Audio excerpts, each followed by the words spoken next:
ಇಂದೇ ಡೌನ್ಲೋಡ್ ಮಾಡಿ ಮತ್ತು ನಿಮ್ಮ ನೆಚ್ಚಿನ ಶೋಗಳನ್ನ ಆನಂದಿಸಿ. ಯಾರು ಅಂತ ಗೊತ್ತಾನೆ?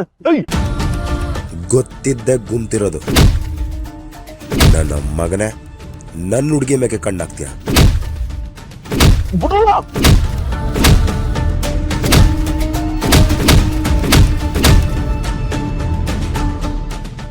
ನನ್ನ ಮಗನೇ, ನನ್ನನ್ನೇ ಬೈಕ್ನ ಕೂರಿಸ್ಕೊಂಡು ಊರಲ್ಲಿ ಅಲಿಸ್ತೀಯ? ಸಾಯಿ ನನ್ನ ಮಗನೇ, ಸಾಯಿ. ಮಗನೇ, ಸಹನಾನೇ ಮುಟ್ಟಕ್ ಹೋಯ್ತ್ಯಾ? ತಗೋ.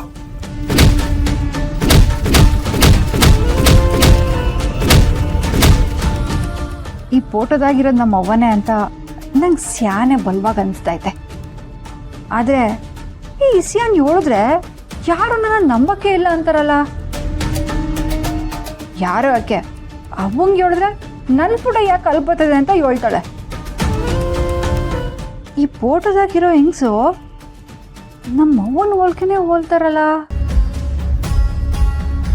ಈ ಫೋಟೋದಾಗಿರೋದು ನಮ್ಮ ಅವ್ವ ಅಲ್ಲದೆ ಹೋದ್ರು ಇವ್ರು ಯಾರು ಅಂತ ತಿಳ್ಕೊಳ್ಳೇಬೇಕು. ಈ ಹೆಂಗಸಿಗೆ ನಮ್ಮ ಅವ್ವನ ರೂಪನೇ ಐತೆ ಅನ್ಯಾಕೆ ನಮ್ಮ ಅವ್ವನ ಥರನೇ ದೊಡ್ಡ ಸಾಧಕಿನೇ ಆಗಿರ್ತಾಳೆ. ನಮ್ಮವ್ವ 3 ಹೆಣ್ಮಕ್ಳನ್ನ ಮಡ್ಲಲ್ಲಿ ಕಟ್ಕೊಂಡು ಮಕ್ಳಿಗೋಸ್ಕರನೇ ಬದುಕ್ದವಳು.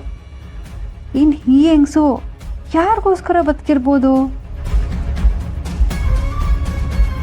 ಇವಾಗ ಈ ತಾಯಿ ಇದಾರೋ ಇಲ್ವೋ, ಆದರೂ ಇವ್ರ ಬಗ್ಗೆ ತಿಳ್ಕೊಂಡೇ ತಿಳ್ಕೊತೀನಿ. ಸಾನಾರ ಒಬ್ರೆ ಇಲ್ಲೇನ್ ಮಾಡ್ತಿದ್ದೀರಾ? ಕಂಟಿ ಅವರೇ, ನೀವ್ ಯಾಕೆ ಇಲ್ಲಿಗೆ ಬಂದ್ರಿ? ಒಬ್ರೆ ಹಂಗೆ ಎದ್ದು ಬಂದ್ಬಿಟ್ರೆ ಭಯ ಹಾಕಿಲ್ವೇ? ಅದಕ್ಕೆ ಹುಡ್ಕೊಂಬಂದೆ. ಅಲ್ಲ, ಇಲ್ಲಾಕ್ ಬಂದೆ ಸಾವನವ್ರೆ? ಕೈಯಲ್ಲಿ ಇದೇನಿದು?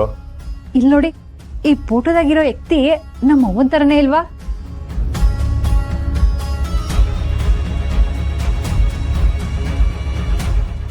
ಏನಪ್ಪ, ನಂಗೆ ಆಟೋ ಗೊತ್ತಾಯ್ತಾ ಇಲ್ಲ. ನಿಮ್ಗೆ ಒತ್ತಾರೆ ನೋಡಿದ್ರೆ ಗೊತ್ತಾಯ್ತದೆ. ಈ ಹೆಂಗಸು ತೇಟ್ ನಮ್ಮ ಅವ್ವನ ಥರನೇ ಇರೋದು. ಅದಕ್ಕೆ ಈ ಫೋಟೋ ತಗೊಳೋಕೆ ಇಲ್ಲಿ ಗಂಟೆ ಬಂದ್ರಾ? ಸರಿಯಾಗಿ ಹೇಳಿದ್ರಿ ನೋಡಿ. ಯಾಕೋ ಅವನ್ ನೋಡ್ಬೇಕು ಅಂತ ಸ್ಯಾನೆ ಅನಿಸ್ತಿತ್ತು. ಫೋನ್ ಬೇರೆ ಹೋಯ್ತಿರ್ಲಿಲ್ಲ. ಅದಕ್ಕೆ ಈ ಫೋಟೋ ನೋಡಿದ್ರೆ ಸಮಾಧಾನ ಆಯ್ತದೆ ಅಂತ ಇಲ್ಲಿಗೆ ಬಂದೆ. ಸರಿ ಸರಿ, ಆದ್ರೆ ಇದು ಇಲ್ಲೇ ಸಿಗ್ತದೆ ಅಂತ ನಿಮ್ಗೆ ಗೊತ್ತು? ಕಂಟಿ ಅವರೇ, ಇದಕ್ಕೂ ಮೊದಲೇ ಈ ಜಾಗಕ್ಕೆ ನಾವೆಲ್ಲರೂ ಬಂದಿದ್ವಿ. ಮೊದಲನೇ ಕಿತ ಈ ಫೋಟೋನ ಇಲ್ಲೇ ನೋಡಿದ್ದು. ಸರಿ ಸರಿ, ಬನ್ನಿ. ಈಟೋದಲ್ಲಿ ಒಬ್ಬರು ಇಲ್ಲೆಲ್ಲ ಬರಬಾರ್ದು. ಅಲ್ಲಿ ಸ್ನೇಹ ಸುಮಾರು ನಿಮ್ಗೋಸ್ಕರ ಕಾಯ್ತಾವ್ರೆ. ಬನ್ನಿ. ಸರಿ.